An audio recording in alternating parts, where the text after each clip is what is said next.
सकते हैं? आज इस होली के पर्व पर हमारे सभी देशवासियों को और प्रदेशवासियों को, खास करके हमारे जनपदवासियों को बीडीसी प्रधान साथी, जिला पंचायत सदस्य साथी, विधायक, सांसद और हमारे नगर पंचायत के चेयरमैन साथी और नगर के जो सदस्य वार्ड के सभी लोगों को होली के पर्व पर ढेर सारी बधाई और शुभकामनाएं देता हूं।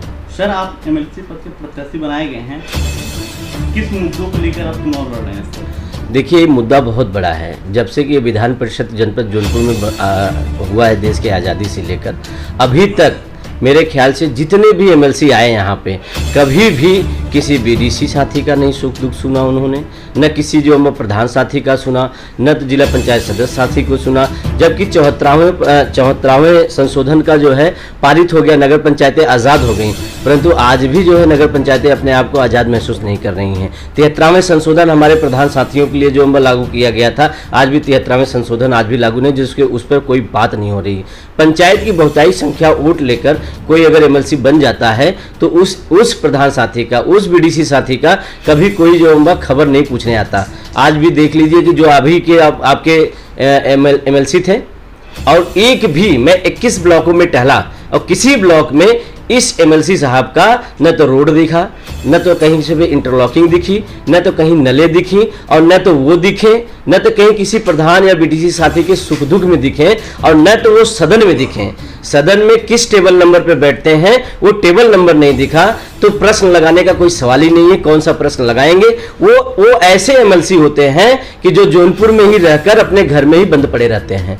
आखिर ऐसे एमएलसी की क्या जरूरत है? जौनपुर जो है बहुत अच्छा एमएलसी चाहता है जो उसके सुख दुख में पहुंच सके, जो उसके गांव के विकास में, क्योंकि एक प्रधान जो होता है वो अपने गांव का सारी वोटों को लेकर एक वोट होता है। उसी तरीके से हमारे बीडीसी साथी जो है 2000 वोटों को लेकर एक वोट होता है, और ऐसे साथियों का जो है कहीं पे कोई पूछ नहीं है। राजनीति खत्म करने का काम करते हैं ये एमएलसी लोग। मगर जब से मैंने ये अपने मन में दृढ़ रखा था कि मुझे एमएलसी लड़ना है, और इस आधार पर लड़ना है कि हमारे एमएलसी, हमारे जितने बीडीसी साथी हैं, जितने प्रधान साथी हैं, क्यों अपेक्षा हो रही है, तो मैं वहां पे निकला। कम से कम हर एक हमारे बीडीसी साथियों को एक बजट होना चाहिए, और उनके लिए जो मानदेय होना चाहिए, और उनके लिए सुरक्षा के लिए शस्त्र लाइसेंस भी होने चाहिए। ये हमारी मांग है। और जिस दिन मैं सदन पहुंचूंगा तो उस दिन संबोधन करते समय मैं सबसे पहला सवाल उठाऊंगा कि हमारे सभी बीडीसी साथियों के लिए ये बजट एलोकेट किया जाए, और फिर इसके बाद उनके सुरक्षा के लिए जो सुरक्षा मुहैया की जाए।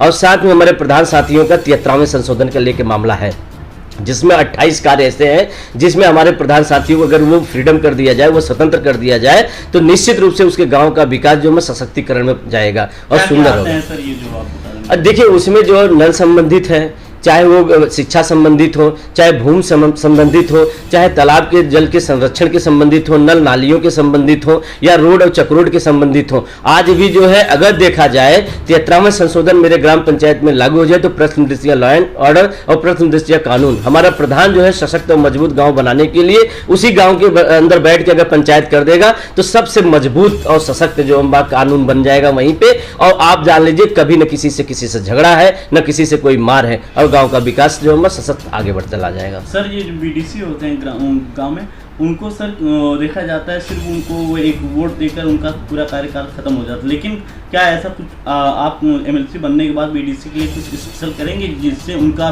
मनोबल और भी बढ़ेंगे? मेरा सबसे ज़्यादा अगर फोकस है तो वो बीडीसी साथियों के लिए जो क्षेत्र पंचायत के सदस्य साथी होते हैं, क्योंकि देखिए वो चुन के आते हैं, चुनाव से जो भी उनको भी जनता देती है। ये सरकार जो है गुमराह कर जो उन लोगों को जो या तो इस पद को खत्म कर दिया जाए या इस पद का सम्मान बढ़ा दिया जाए।